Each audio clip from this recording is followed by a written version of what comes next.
Now that I've had you sit down, those of you that would like to participate in the Pledge of Allegiance, please rise. The flag is behind me. I pledge allegiance.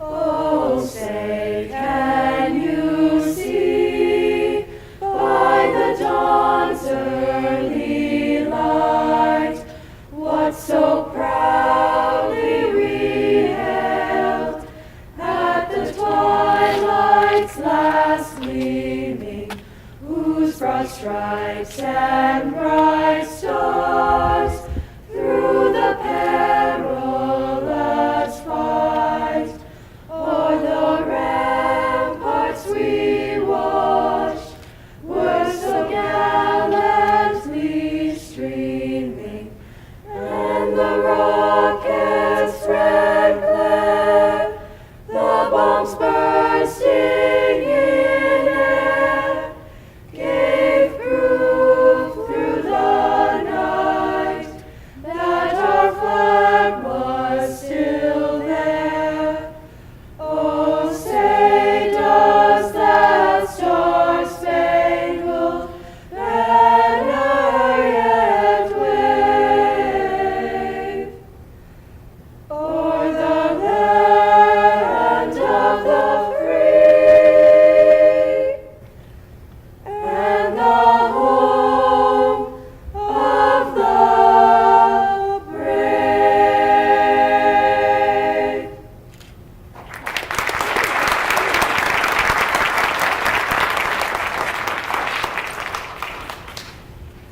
Thank you, Route 28.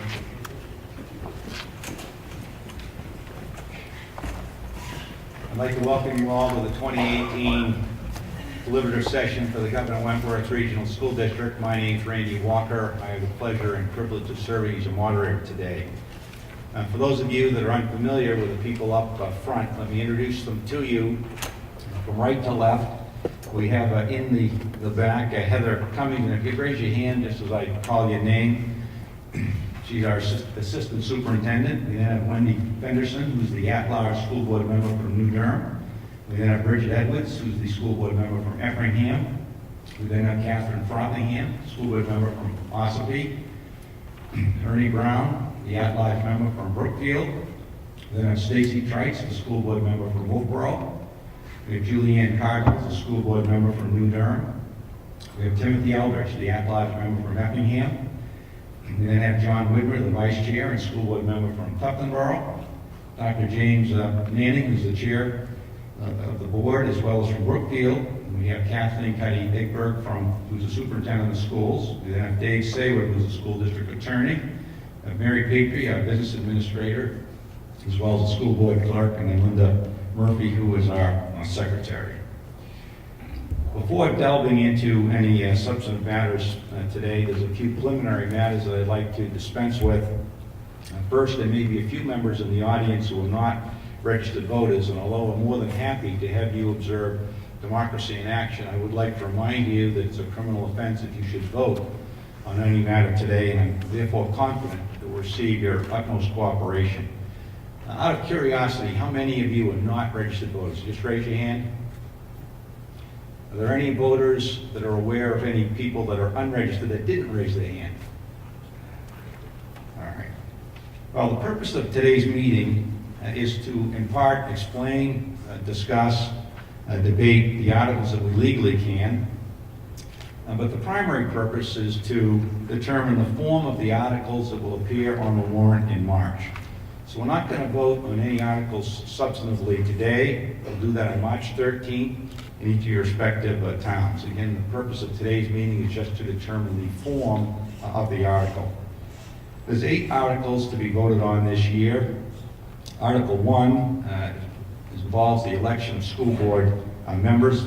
That won't be discussed today, just simply vote for those people that signed up. We have no contested elections, so I won't introduce any of the candidates. The 7 articles that we will discuss today can be found at the back of the annual report. That's this yellow book, which you should have received when you came in. If you didn't get it, there's more out in the foyer. Those articles can be found on pages 41 and 42. And the main budget, which is Article 8, can be found on pages 38, 39, and 40. And anyone that desires to amend an article or make a substantive motion, I would request you reduce it to writing and either present it to myself or to Linda or Mary so that we have it for our records and that we can accurately present it to the voters. It's always helpful to keep things simple and straightforward so it's easy for everyone to follow, and particularly me. I do not permit amendments to amendments on the floor at the same time. If something is amended, we'll vote on the amendment and then move on to the second one if there happens to be one.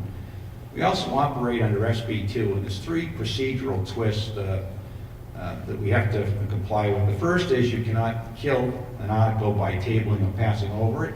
Second, the default budget, which you'll find in Article 8, is not amendable because that is set by state law. And then third, warrant articles whose wording is prescribed by law cannot be changed.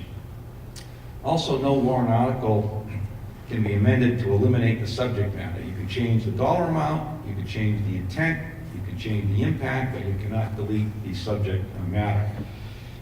Let me establish a few other procedural rules regarding the conduct of the meeting, which is the same that we've had in the past. Number 1, I do not follow nor adhere to any specific set of parliamentary rules. And number 2, I'll generally recognize the person that drafted a particular article. In this case, the school board has drafted all the articles, so I'll recognize a school board member to address the articles we'll speak on first, then we'll open up to everyone for discussion and comments. For those of you that do wish to speak, there's a microphone right here, and I appreciate if you could come down and use the microphone, state your name and what town you're from. This should be a fairly short meeting because we will again not be voting on anything substantively today. You'll have ample time to do that in March in each of your towns. I'll also read each and every article before it's discussed. Again, you'll find those in the annual report. After an article is read, it does not need to be moved or seconded. We'll immediately commence the discussion. And any motions that we may have today or any amendments will either pass or fail by a simple majority vote. There are no supermajorities that are required. And after a reasonable period of time has elapsed regarding the discussion of any particular article, I would entertain a motion to terminate debate or to call the question, which I treat as synonymous. But we only do this once a year, so I always waver on the side of letting people speak rather than prematurely cutting off a debate. For those of you that have cell phones, this would be a great time to take them out, make sure that they're turned off so they don't go off during the meeting and disrupt it. You're also all aware that a motion can be made prior to a motion to adjourn, which may change a prior motion. I therefore encourage you all to stay until a motion to adjourn has actually been made and passed. Now, if you do have to leave and you'd like to restrict reconsideration of a prior motion or article, you can move that we restrict reconsideration. If that passes, we will not discuss that again today. And finally, we'll only discuss the subject matter of those issues that appear on the warrant. It would be unfair to discuss any new issues that the voters were not presented notice of. Those are the same rules that we've had in the past that have served us well, which we'll use today. And then as a reminder, you should all vote March 13th in your respective towns, and you'll find the polling hours on page 41 of the annual report for your towns if you're not sure when it begins or ends. It's been a tradition for 30 years, since 1988, that the chairman of the school board deliver a state of the school report. I therefore recognize Dr. Manning as the school board chair to deliver that report.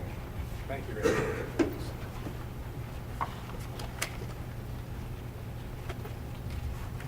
Good morning. I'm Dr. Jim Manning, Chair of the Wentworth Regional School District Board. It's great to see you all here. Thank you for coming. I want to especially thank Katie Small and Route 28 Having seen our national anthem is also such a great way to start the morning. Thank you. As the morning goes on, we will review the state of the schools, rationale for each of the articles on the warrant, and the district's proposed budget for the fiscal year 2019. At this time, I'd like to begin with the state of the schools. It's hard to believe another year has gone by, but I continue to be amazed at the beautiful facilities we have, the range of programs we offer to our students. As I pointed out in the past, there is something for everyone here, from the academic offerings to the music, theater, community service, technology, trades, clubs, and sports. I want to thank you for coming, for your unwavering support. I continue to do so, proud of what we have done as a community, and to be part of a school board that has always got the best interests of students at heart. We have a top-notch group of educators, administrators, and support staff who work so hard to ensure that the educational experience for all of our students is the very best it can be. I'm looking forward to highlighting some of the great things going on in our schools that I continue this morning. Good at work. Our high school students are fortunate in so many ways. They continue to benefit tremendously from the building renovation several years ago. It has afforded many changes in what can be offered to students. For each year, staff looks for ways to enrich the offerings and meet the needs of students in all areas. There's nothing like seeing our students excel at their pursuits to notice that it is in great part due to your support. I'm also very proud to share that the NHIA recently named 40 senior student scholar athletes from Kingswood. We are so proud of these athletes. We recognize as scholars by the state of New Hampshire next month. To be recognized, a student must have a B+ average, have led in at least 2 sports during their senior year, and be a positive role model to their community. In addition to the great number of athletics offerings for students, Kingswood is now in its 3rd season with unified basketball. The team continues to play in front of a packed gym this year. Kingswood sportsmanship is something that makes me proud. Over the past few years, there have been real momentum behind science, technology, engineering, and math. We call it STEM, and there's a real energy throughout the district around what is happening with it. In addition to offerings like coding, our robotics programs are truly thriving. Here at the high school, the robotics team is gearing up for their next competition. Last year, the middle school and high school also launched the School iSchool initiative, where students were trained to research together with staff to identify an area of technology where thinking outside the box brings solutions. These solutions are intended to have an impact, and it has been a great undertaking. The high school music department has a very busy fall and winter schedule. In October, the chorus, jazz band, and solo performers put on a benefit concert called Kingswood Presents. Proceeds went toward the band's uniforms as well as United Against Hunger. This is the 3rd annual Kingswood Presents, and it has become a nice tradition. In November, the KRHS marching band can be seen in the Wolfboro Holiday Parade. You may also see. Oh, that won't work. Okay. You may also have seen the fantastic theater production of The Addams Family, with over 60 students from both the middle and high school participating.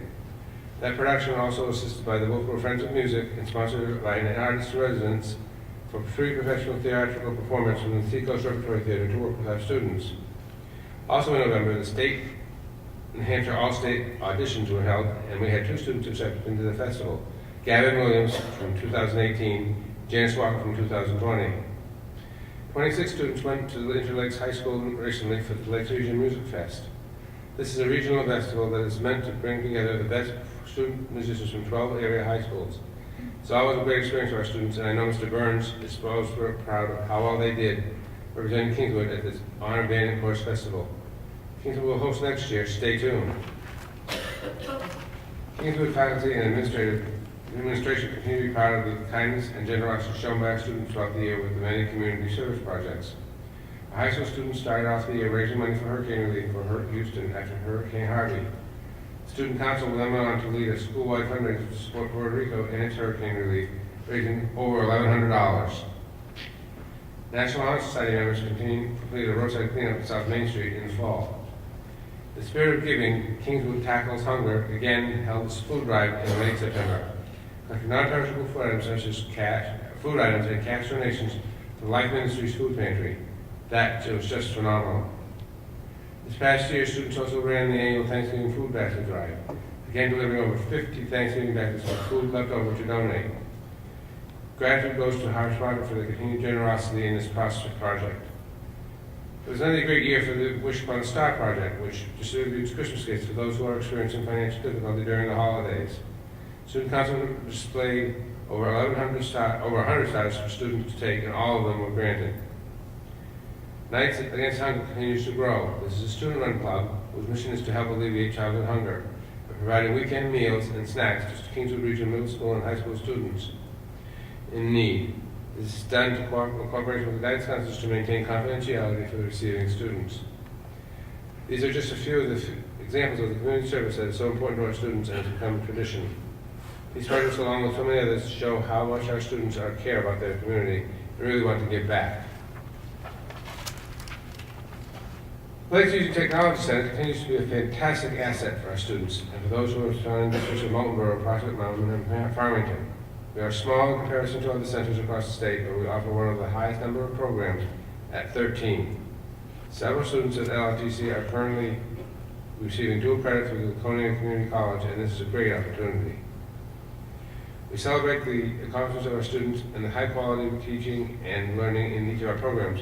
A few highlights include the Hospitality Education Program began a My Career, My Future lecture series this year to introduce students to professionals in varied industries, and I understand it is going over very well. The Precision Manufacturing Program continues to expand, as does construction trades. The Automotive Collision Technology Program completed projects recently for the Town of Wentworth and the New Durham Fire Department. We're very grateful for our community partners who mentor our students and provide them with big expectations and internships.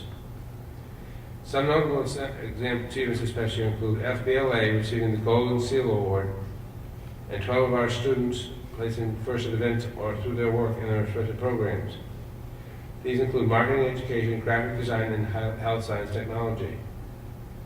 The real-world application of the skills, knowledge, and work habits is evident through all the programs offered to our LRTC students, and this is something that we're really proud of.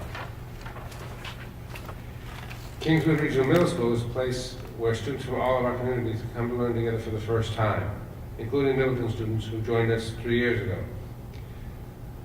These 2 pivotal years before high school are filled with experiences that students meet the students' interests and developmental level and build upon that. In the blink of an eye, they're off to the high school. As the bridge for the elementary to high school, middle school plays a critical role in the life of an adolescent.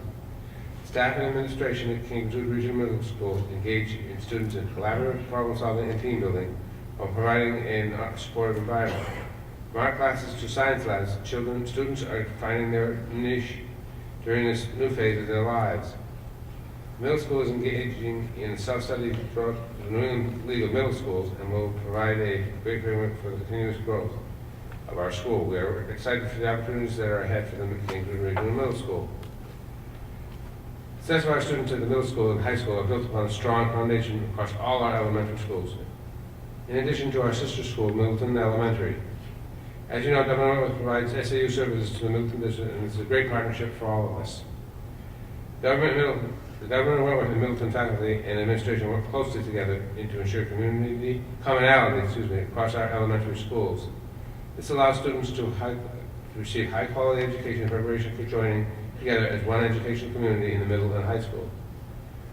Beyond the well-articulated curriculum, our elementary school students receive many varied experiences, both academic and co-curricular, that I am sure the students get much from. The addition of a strong robotics program and camp invention have made a difference for all of our students. I speak for the entire Government Wentworth board when I tell you that one of the most favorite things you see is students at our board meetings, and for them to share the phenomenal things they're learning and doing. Let me share a few highlights from our elementary schools for you now. Common students have taken away part in some really great learning experiences throughout this past year. Some of them, just to name a few, include open house is always a great chance for parents, grandparents, and our other family members to experience the welcoming community at our K-3 school. Later in the fall, the third graders explored living species, walking along the Bridge Falls pathway as part of a science curriculum.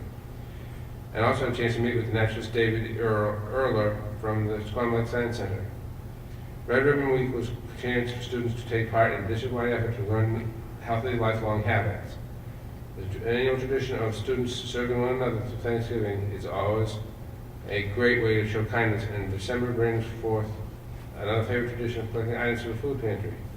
Of course, I can't forget to mention the performance of the Reindeer Whisperer at the Arts Center recently. If anybody ever saw it, it's the first time I've been here, this thing was completely full. This auditorium rarely gets that many people. It was packed. At Crescent Lake, 4th, 5th, and 6th graders have been quiet, quite busy. This year, CLS had teams participate in statewide coding competition. Over 40 schools from around the state participated, and Crescent Lake was able to send 2 teams to the state finals. A little side note to that is that Crescent Lake faculty won first place with highest percentage of faculty participation.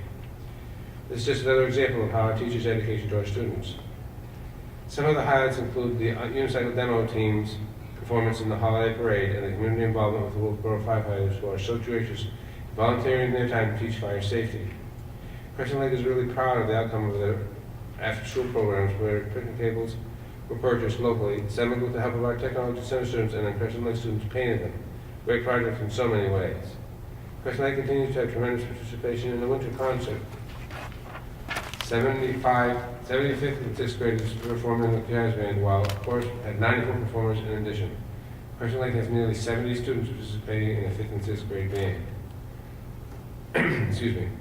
This year, the robotics team, CLS Robotters, participated in the state competition at UNH. It took a great risk to design a robot with large type-like wheels. Personally, I just love the robotics. It's so strong because of this district.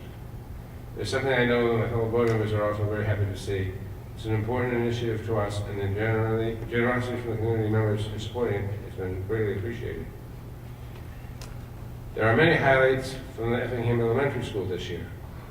Effingham opened their doors this year with the enrollment of 111 students. Great to see our numbers over 100 in our little school with a big heart. First graders enjoyed their unit of study around all things autumn and wrapped it up with a greeted trip to Sherman Farm in Conway. Halloween is always a very exciting time with EES, community coming together for their annual parade to the town offices and back. During Red Ribbon Week across the district, Effingham celebrated this as Healthy Choices Week, which was full of different activities including Grateful Dots, where students celebrate what they're grateful for. Learning doesn't end when the school year comes to a close for our elementary students. Camp Convention was held for the 3rd time this past year at Effingham, as it was in Wolfboro and in Durham, and continues to provide students with a fantastic summer programming in science, technology, engineering, and math. Storyteller Simon Brooks also joined the students this past summer through a grant. So great to see those. There's so much for our students, not only in Effingham, but across the district. As I just mentioned, Camp Convention is being embraced at New Durham, and they will be heading into their 3rd summer this year. New Durham's robotics team came in 9th place at the UNH competition, and as I understand from their coach, they were the picture of growth, mindset, perseverance, and creative collaboration. Sounds like a winning combination to me. The Outdoor Keepers program continues to be such a valuable addition to New Durham. This is run 2 days a week in collaboration with the Living Museum, and they are doing amazing things. Some of the Durham School's favorite events this past year include the Fire and Ice Science Show, Sarah Burns' pottery class, and like Effingham, a visit from storyteller Simon Brooks.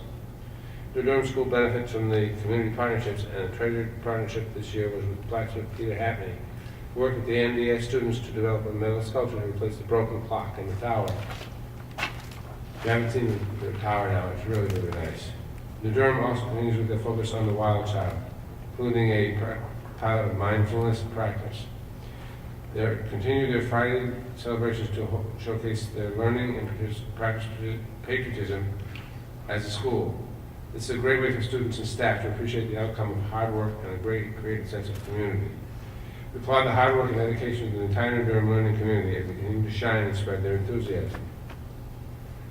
There's always a lot of activity at Ossipee Central School, where there is a long-time culture of community involvement. This building is the one that never seems to sleep. From early in the morning until the doors close in the early evening for the school's out programming, there are many things going on at the school to support academics. From sports to clubs to family events, you'll find it all here on any given day. Ossipee highlights over the past year include their annual Fire Safety Week, the monthly Wildcat Parade Assembly, the Museum of Science and Squamland Science Center's visit to the OCS, which involves some dissecting of owl pellets, family and fun night, and my personal favorite, the kindergarten presented to us at the school board meeting. A very special event for Ossipee was when a young lady named Keisha visited the school. Keisha is the founder of Tiny Girl Big Green. Its mission is to provide resources to children of all ages and walks of life, so they can learn to work together to solve the tremendous challenges facing them today, prepare for a brilliant and vibrant tomorrow. As part of her mission, Casey donated a friendship wrench to the Students Philosophy Central, which you can see in the upper left corner of the screen. That's Acacia in the middle. These are the kind of things that we don't often get to hear about, but they make such a difference to our students. Typhon Borough students continue to practice mindfulness and working together to help their school community and one another. Whether they're demonstrating new learning, hiking, running, or food drive, or hosting their annual fall festival, the notion of community is at the heart of all they do. Typhon Borough continues to work with the second year of robotics program, coming in 8th at the UNH robotics competition. Wyndham Durham and Hudson Lake also compete. They went on to compete in Wyndham as one of 50 teams, nearly doubling their score from the UNH competition. In addition to this great news, Typhon Borough also joined Crescent Lake students for the cyber robotic coding competition at Pinkerton Academy. Typhon Borough students, 7 of their staff members took part in the activity where they identified what they loved about Typhon Borough Central School. For those of you who were here for the staff's opening day, you may recall that there was a similar activity that took place district-wide. The posters were hung all around the Arts Center. It's just little things like that that can have a big impact on the culture of a school and how you can change the positive attitude of Typhon Borough. This year, the Language Arts Task Force has focused on helping teachers develop writing skills, particularly in writing opinion pieces, informative pieces, and now narratives. We are developed district-wide rubrics as well as prompts that align with the curricular topics for each grade level. Task Force will pilot the district-wide narrative program prompt in the spring and select exemplars next fall. Additionally, the Task Force is developing some key grade level vocabulary in English language arts to provide some consistency across the district. Our school is to support teachers in helping students become strong readers, writers, thinkers, and speakers. This is the 3rd year of the implementation of the updated and aligned social studies curriculum as well. As such, the Students' Social Studies Task Force is now focused on providing ongoing support for teachers. The task force is almost finished with a list of key social studies vocabulary for each grade level, which will provide students with a strong foundation in our social studies core. Teachers and students in kindergarten through grade 3 have been following a new approach to math. That is to emphasize developing and strengthening the students' number sense. This strong foundation allows students to better understand more difficult math skills and concepts than they have been able to apply in solving real-world problems. This year, our grade 4 teachers have been receiving ongoing coaching in this model, and students are gaining a deeper understanding as they learn more about abstract math concepts. Math Task Force was created and distributed a brochure this past fall with information on our district math vision, resources, key vocabulary, and suggestions for how families can support math learning at home. Task Force is also developing grade level vocabulary to provide consistency across the district. This is the first full year of implementation of the updated and aligned science curriculum. As such, the Science Task Force has been providing the professional development and resource suggestions to support teachers for teaching science. A strong focus is on prompting inquiry in our science classrooms, which encourages problem-solving, questioning, and analysis skills in our students. As with the other task force, the Science Task Force is developing key vocabulary for each grade level. Across the district, PTOs and volunteers continue to be very active and very helpful, raising funds, making bulletin boards, chaperoning, assisting in classrooms, donating materials, and assisting on special projects. Our PTOs and volunteers are very important partners. Funds raised by PTOs have provided our schools with artists and authors in the schools, field trips, and other enrichment activities.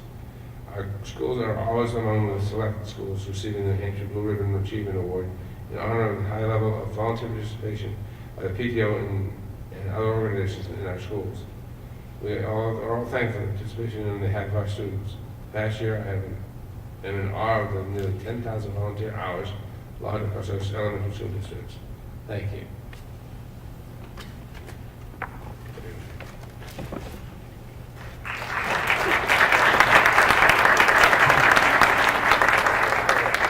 Thank you, Dr. Manning. I was also remiss in introducing our Middleton rep, just Kelly Tippman, right here, when I went down through the line. So we can begin with Article 2, I'll read Article 2, to see if the Governor Wentworth Regional School District will vote to approve the cost items, including the collective bargaining agreement reached between the Governor Wentworth Regional School Board and the Governor Wentworth Support Staff Association, which calls for the following increases in salaries and benefits at the current staffing levels. For the fiscal year 2019, the estimated increase is $103,474. And further, to raise and appropriate the sum of $103,474 for the 2018-2019 fiscal year, such sum representing the additional costs attributable to the increase in salaries and benefits required by the new agreement over those that would be paid at current staffing levels. The school board recommends this appropriation. In order for it to pass in March, a majority vote will be required, and I understand that Wendy Fennerson is going to address this first. So Wendy, you're up.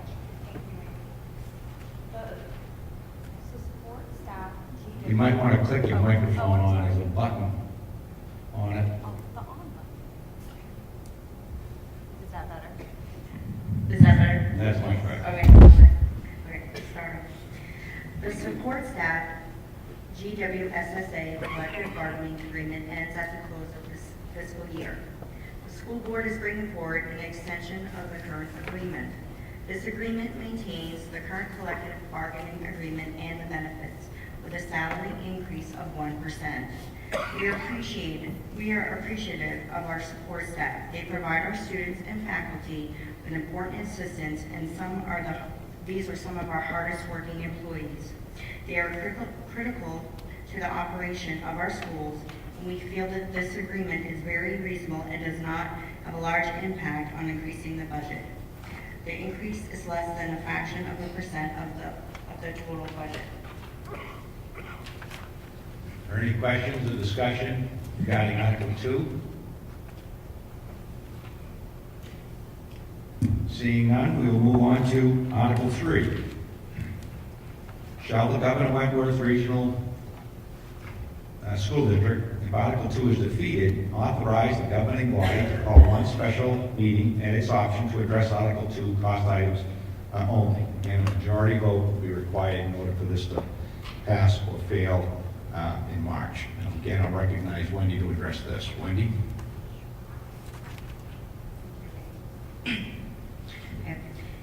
If the vote for the extension of the support staff contract should fail, the approval of this article will allow the school board to enter into new negotiations with the support staff and bring a new proposal for voters to consider at a special meeting. While I certainly hope that you approve Article 2, as it represents a very reasonable increase, it is not beneficial for the school district to have its employees working without a contract. Therefore, I urge you to adopt Article 2, which is no tax impact and leaves the voters with the final say on this settlement. Any discussion, comments? Mr. Bigby? Thank you, Mr. Moderator. Is this a 3-year contract?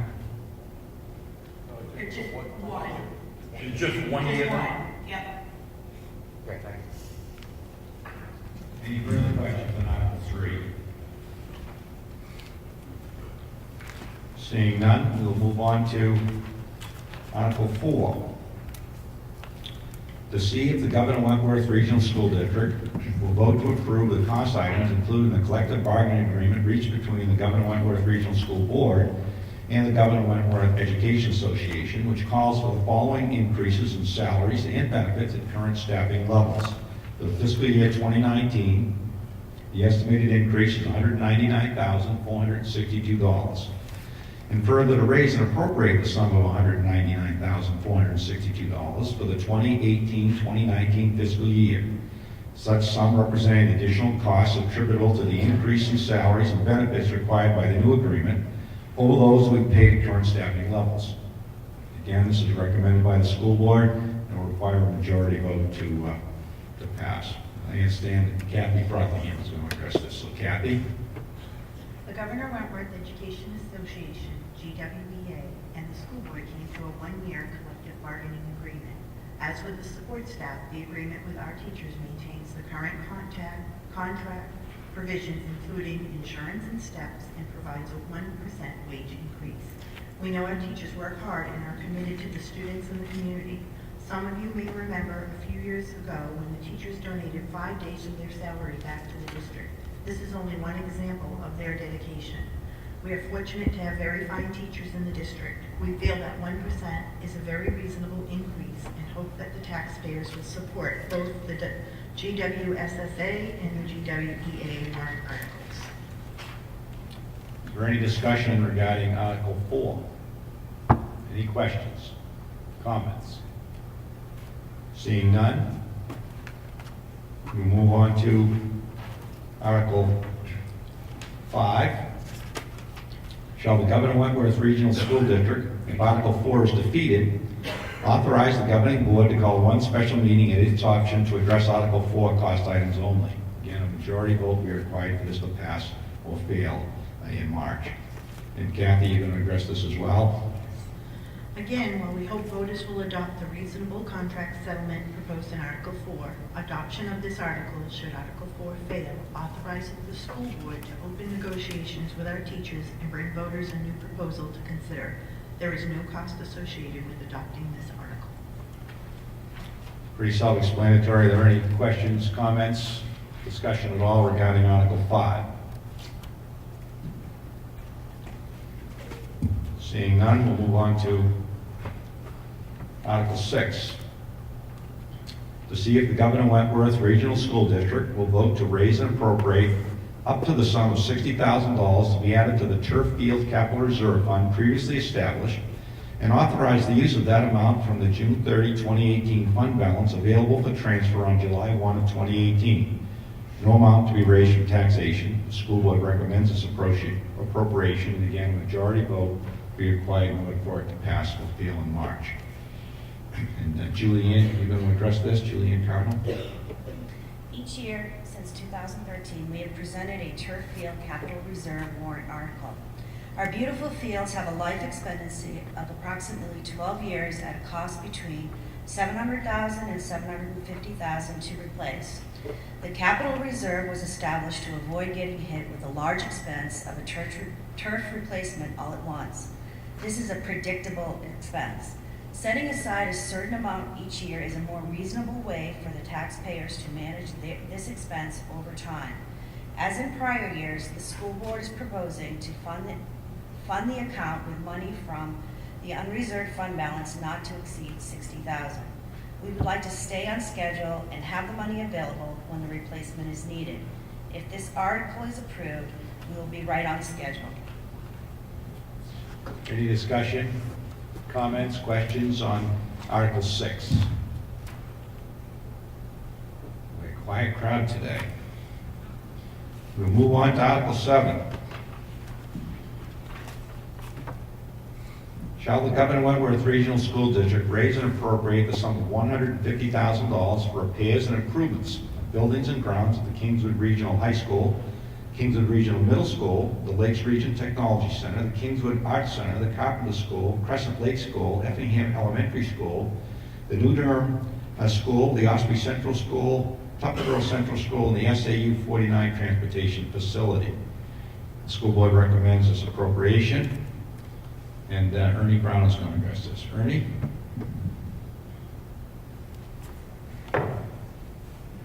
Just checking to see if you're awake. Good morning, everyone.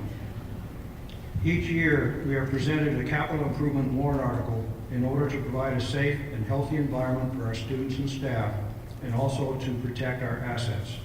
For several years prior to the Kingswood project, the capital improvements warrant article was $200,000. It was reduced during the project and for a few years after. In 2015, it was returned to $200,000. Since the beginning of our energy conservation project, we have again been able to keep the warrant article at $150,000. We know, given the age of some of our buildings, that we will need to increase this in the future. This year, due to other pressing priorities affecting the budget, we are recommending that this article remain at $150,000. Some examples of this work to be done to keep our building safe, healthy, and looking nice. I'm very proud of the way our schools are maintained and appreciate our staff who do this for us. With the $150,000, you, our voters, approved last year, we were able to complete important projects, such as having the overhead doors at the bus barn replaced. They had been wooden. They're now automatic. And we also installed a truck lift, which will improve efficiency and safety at the bus barn. We were also able to replace old carpet at with new flooring at the Ossipee Central School, with another classroom due to be done in just a few weeks. You can see the difference. The floors are so shiny that it reflects the ceiling lights. First time I saw this photo, I thought it was upside down. That's actually the floor reflecting the overhead lights. Additionally, we were able to begin replacing the hardware on the doors at Carpenter School, which we will be able to complete this month. We also were able to take care of the important roof replacement at the New Durham School. It's wonderful to have your support in order to be able to take care of these projects for our facilities.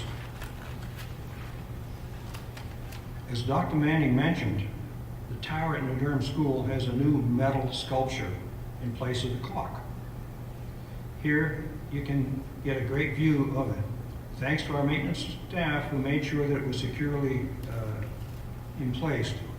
I'd like to point out that the design of this was done by the 5th and 6th grade art students at the New Durham School, and then the design was taken to the Lakes Region Technology Center, where the students from the Precision Tool Shop cut it out, and so it's a community effort to do it, and it replaces a clock that was only had the correct time twice a day.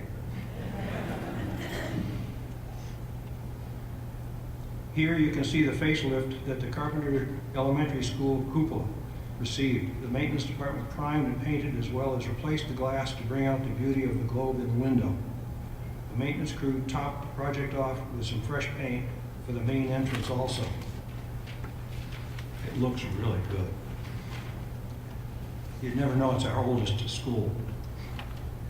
Future capital projects will continue to allow us to address significant repairs across the district. 3 of our top priorities for fiscal year 2019 include the ones you see here. The fuel pumping system at Ossipee Central School. That pumping system is a 1964 pumping system, so you can see why we need to replace it. The roof over the 6th grade wing at Crescent Lake School, and the roof over the office area at Effingham Elementary School. It is our hope that you will continue to support these projects to allow us to proactively address needs in our facilities before they become urgent issues.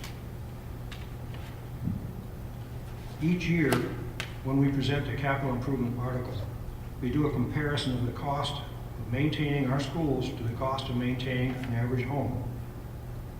An annual cost of repairs at $150,000 for our 640,000 square feet of district property is comparable to home repairs of $422 in an 1,800 square foot home. Quite a bargain. I urge you to protect our assets and vote yes on this article. Thank you. Are there any questions or comments regarding Article 7?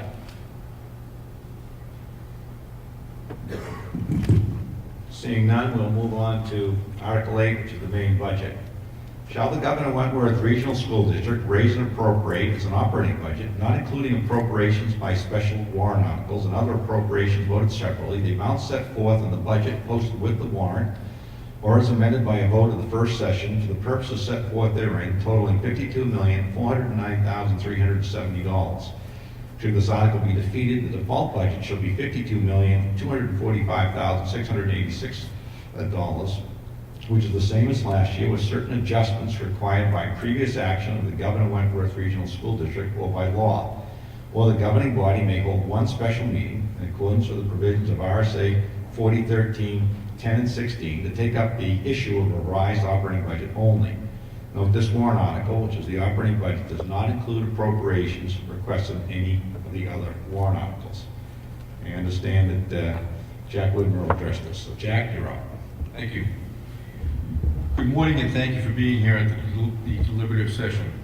I want to start out by thanking members of the Human Resource Committee, Ernie Brown, Bridget Edwards and Kathy Frothingham, who worked long and hard on the teachers' agreement.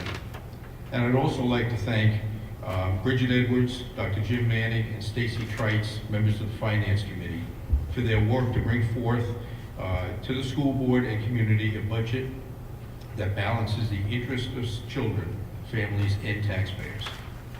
I would also like to thank Superintendent Kathy Cuddy-Egbert, Assistant Superintendent Heather Cummings, Visitor Administrator Mary Patry, Linda Murphy, our secretary, and the entire SAU staff for all the hard work that makes this presentation possible. The preparation of the budget each year is done with careful planning and consideration of the short and long-term needs of the district, with students always at the heart of the decision-making. The dollars in the budget reflect the district goals and the services provided for our students. As part of the budget deliberations, we also keep the interests of taxpayers front and center. We know that it is important to bring forward a budget to the voters that is fiscally responsible in order to keep the great support the district has had from our communities over the years.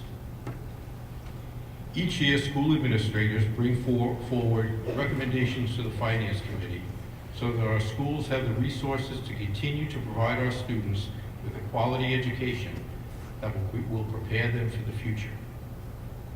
Since not all requests can always be granted, these recommendations are discussed and prioritized.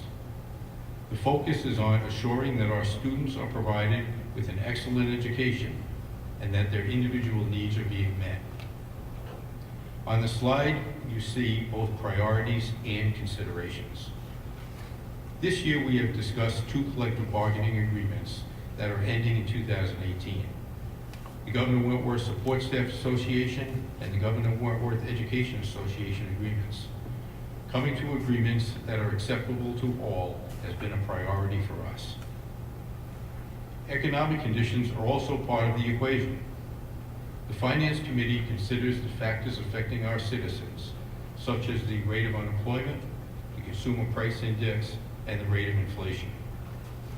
Staying ahead of the wear and tear on our buildings and grounds is also very important. Taking care of necessary maintenance and repairs has been a priority, so we are not being pound wise and penny foolish, as the saying goes. We want to make sure our buildings are protected so that taxpayers don't have higher costs down the road. And of course, we want to maintain a safe and healthy environment for students and staff. It takes balancing all of this to bring forward a budget that meets the needs of children and considers the taxpayers' ability to pay. And enrollment. District enrollment overall has decreased this year.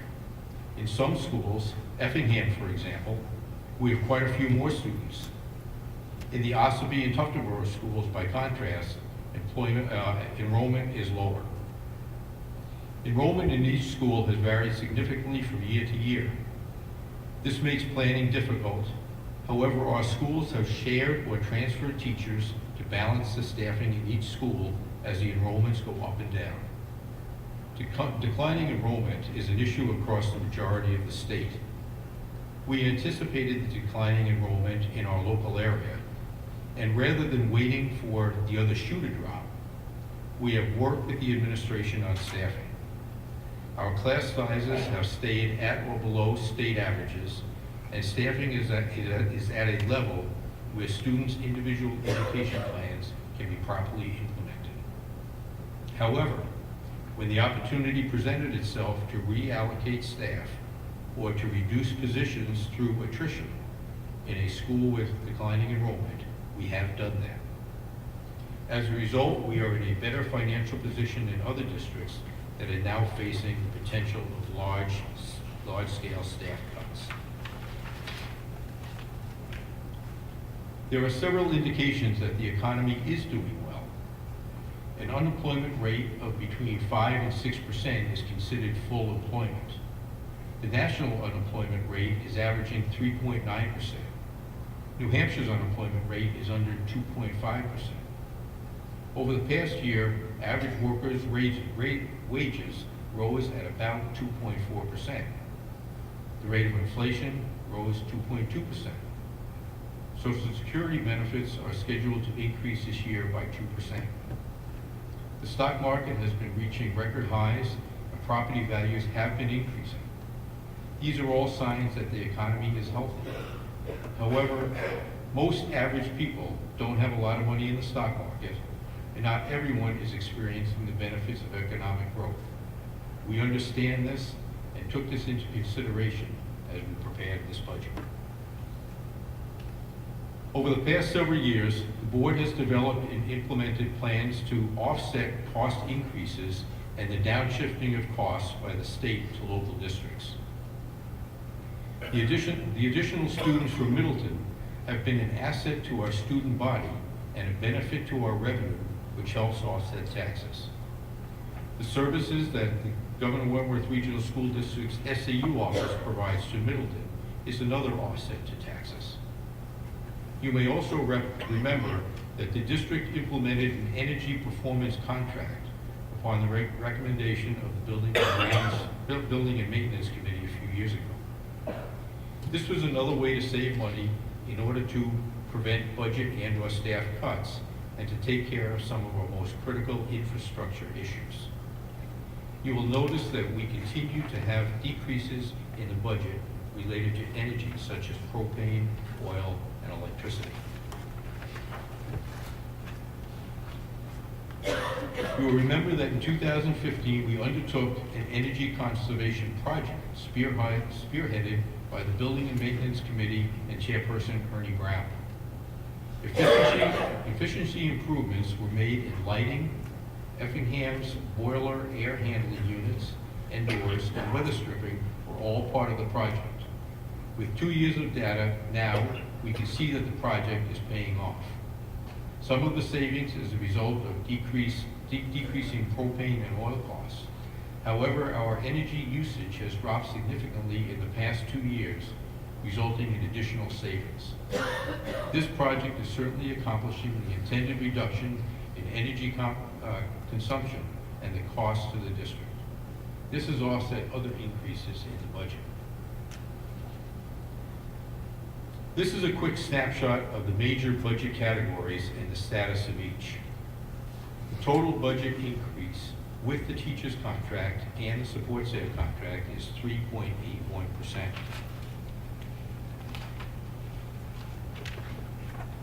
Looking at employee expenses, health insurance again this year is the largest increase in the budget at $962,917. As we look further, you will see the extent to which we were able to offset the increases by reductions in other areas. The wages reflect an increase of 1/5 of a special education teacher in Effingham in order to implement individual education plans, an increase in the library and media specialist position from half-time to full-time, and the elimination of a half-time library media aide, both positions in Tuftonboro. A couple of years ago, we reallocated our computer networking classes and only partially filled the position.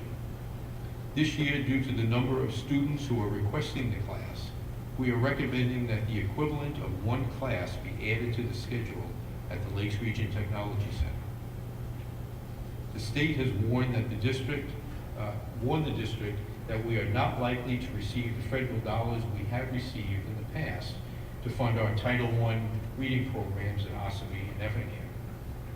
We feel that eliminating the program would put the students who are currently receiving these services at a severe disadvantage.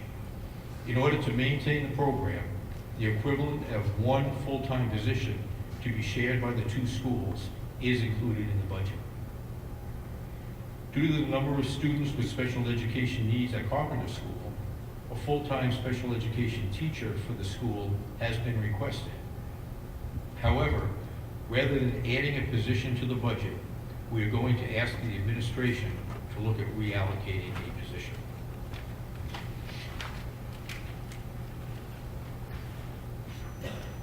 Now we'll look at the rest of the general fund. The increase in professional services includes the cost of the New England Association of Schools and Colleges accreditation process, the high school undergoes every 10 years in order to maintain accreditation.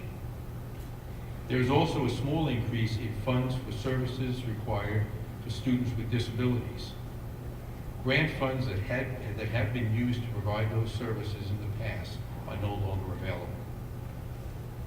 The increase in the athletic line is due to a small increase in the rate for officiating.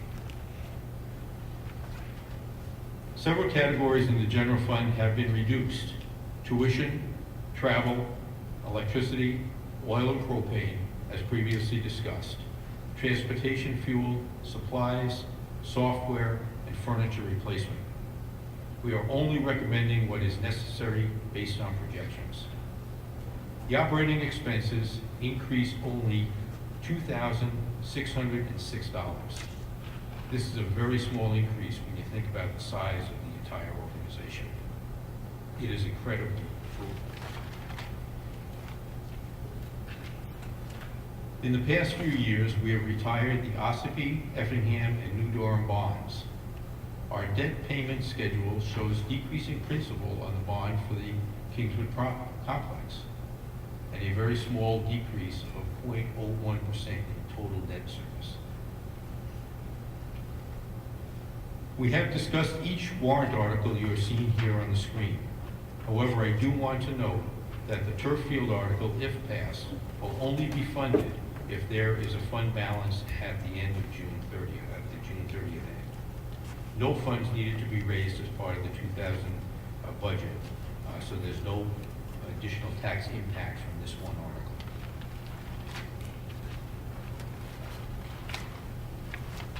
In the revenue portion of the budget, an increase is something we'd like to see because the revenue we receive helps to offset taxes. State revenue has been decreasing over the past few years, and we anticipate in future years this will continue to be the case if the 4% reduction in stabilization dollars passed by the legislature is not reversed. As we make progress paying off the bond for the Kingswood project and the amount we owe for the principal decreases, the amount of building aid we receive from the state also decreases. This year, thankfully, we have a small increase in the state grant, and our local revenue has increased by 2.01%, contributing to the total increase in revenue. It is always interesting to look how we spend our total budget as compared to other New Hampshire school districts. The chart you see here is the most recent available information showing the state average allocation for 2017 and the proposed allocation of the Governor Wentworth 2019 budget. As you can see, the majority of our expenses are allocated to regular educational instruction and special education. This is expected as instruction is our priority. We believe excellent management of our special education program and our ability to serve our students in the community accounts for a little less than 2% lower than the state average in that area. Our vocational program at the Lakes Region Technology Center is a percentage point above the state average. In considering this, it is important to remember only a handful of districts have a vocational program. Additionally, LRTC offers more programs, as mentioned earlier. Our instructional support line includes media and testing, and the lower value is indicative of use of online resources and less of a focus on standardized testing than in some districts. GWRSD spends 2.6% less than the state average on general administration and business services at the SAU level.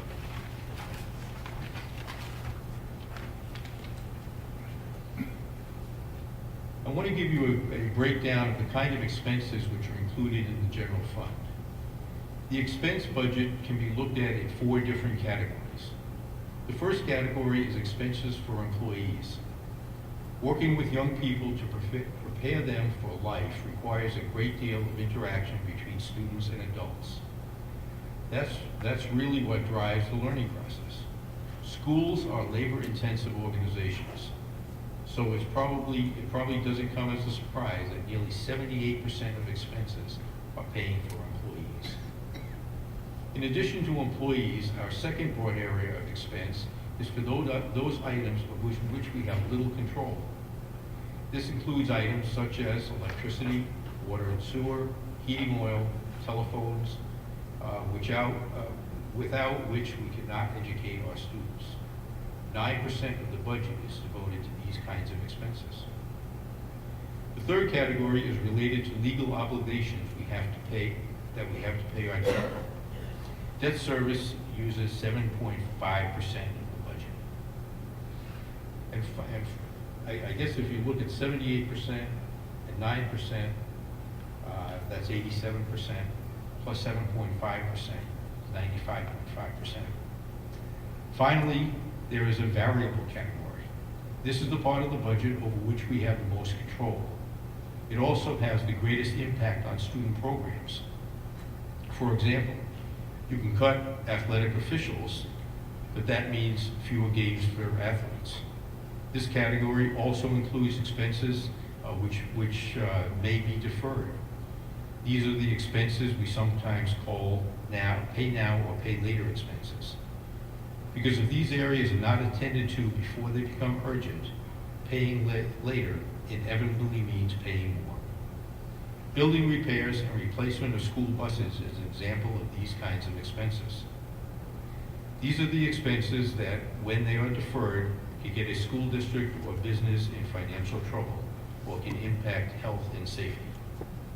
You may remember a year or two with the ice storms, some schools that had not attended to preventive maintenance had roofs that caved in. This was definitely a pay more later circumstance, and of course a safety issue. In reality, 94.4%, maybe my math was off before, of the budget is dedicated to prior agreements, existing laws, or legally adopted financial agreements. As I have indicated, employee expenses account for nearly 78% of the budget. If you look at how those costs are broken down, 61% goes toward wages, 25% of the total is taken up by insurance. Payroll costs including FICA, New Hampshire retirement, unemployment, and workers' compensation. The other category amounts to less than 1% and encompasses professional development and physical examinations. RSA 40:13, the official ballot law, also known as SB2, determines what is to be included as part of the default budget. The default budget contains the appropriations in the operating budget authorized for the previous year, reduced and/or increased by obligations mandated by law or previously incurred, such as debt service and contracts. One-time expenditures are not included in the default budget. The purpose of presenting a default budget is to give the voters an understanding of what the budget would look like should the proposed operating budget be voted down. The variance between the default budget and the proposed budget as it stands now is less than 1/3 of 1% of the total budget.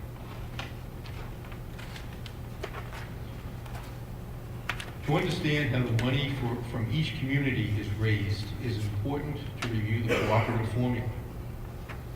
$52,922,305, the amount of the gross budget, less $7,791,981 in estimated revenue, or $45,130,324, which is the amount to be raised by taxes through taxation, is distributed in accordance with the cooperative formula.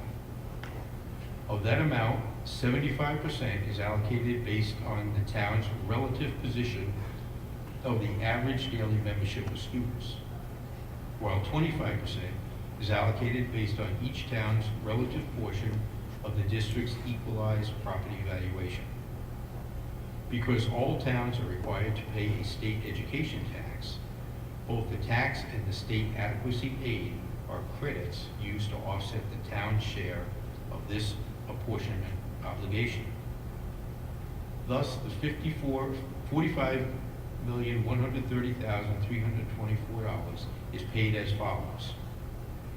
$3,807,405 in state adequacy aid, $9,295,601 paid as the state education tax, and $32,027,318 as a local education tax. Of course, we need to talk a little bit about what we anticipate the effect of the budget will be on property taxes. The screen shows the tax rates you can expect to see as a result of this budget. Brookfield increases by 67 cents. Effingham decreases by $1.29. New Durham decreases by 18 cents. Ossipee increases by $1.33. Tuftonboro increases by 17 cents. And finally, Wolfboro increases by 52 cents.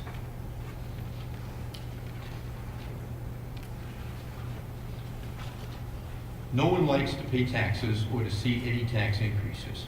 However, to put taxes in perspective, it is helpful to look at how our taxes compare with other communities. In order to consider this, we must look at full value tax rates that reflect properties at 100% of their value. The New Hampshire Department of Revenue Administration prepares such a report titled The Tax Rate Comparison. It lists all New Hampshire towns, cities, and land grants, identifying their respective full value tax rate for both local governments and schools. Because equalized tax rates cannot be calculated until the tax year is over, the data available runs 1 year in arrears. The information you see is taken from the most recent tax comparison available for tax year 2017. The chart provides a visual image view of where we stand. The 233 New Hampshire communities have been placed in quadrants from the highest taxes to the lowest. With regard to the school tax, all Governor Wentworth communities fall in the lowest half, and 3 communities, Ossipee, Wolfboro, and Tuftonboro, are in the lowest quartile. And now I'll be happy to answer any questions if you might have any about the budget presentation or anything else. All right, thank you, Jack. Are there any questions, comments? Mr. Bickford. Thank you very much. That was a really great presentation. I'm really pleased to see the fiscal discipline that's come about this year. Inflation was 2% and less than 4%. That's really quite an improvement, I think. I do want to comment that I did an analysis of taxation in Stratford County with New Durham, and New Durham ended up being the second lowest of 13 towns in Stratford County. So that's a good thing. I didn't fully understand the raise thing in the union, and I'm familiar with the 3-year contract, I think, and I probably missed it, but if anyone want to go over that with me a little bit and explain that further as to why we have this 1-year thing as opposed to the 3-year contract. I'd be happy to do that. In sitting down with negotiations and looking at the upheavals in the health insurance market, we felt it was beneficial to look at a 1-year contract maintaining the current health plan that's in place, looking next year where the health insurance business is actually going, and devising a better process next year for what health insurance is going to look like and what salary requirements will be then. So a 1-year contract at this point was probably the safest way to go. To lock into a 3-year contract, not knowing what the health insurance process is going to be, was a little risky, I think, for both sides. Was this the year the 3-year contract was up? Yes. Okay. Yes. So that's why both the teachers and the support staff contracts were both up this year. We went into negotiations with the teachers union, and after a few sessions, it was really evident that a 1-year contract made more sense. So we can sit down as a group this coming year and discuss the healthcare issues and all the other things that are out there, and then come with a proposal for a longer-term contract next year. All right, thank you very much. Any further questions, comments, discussion?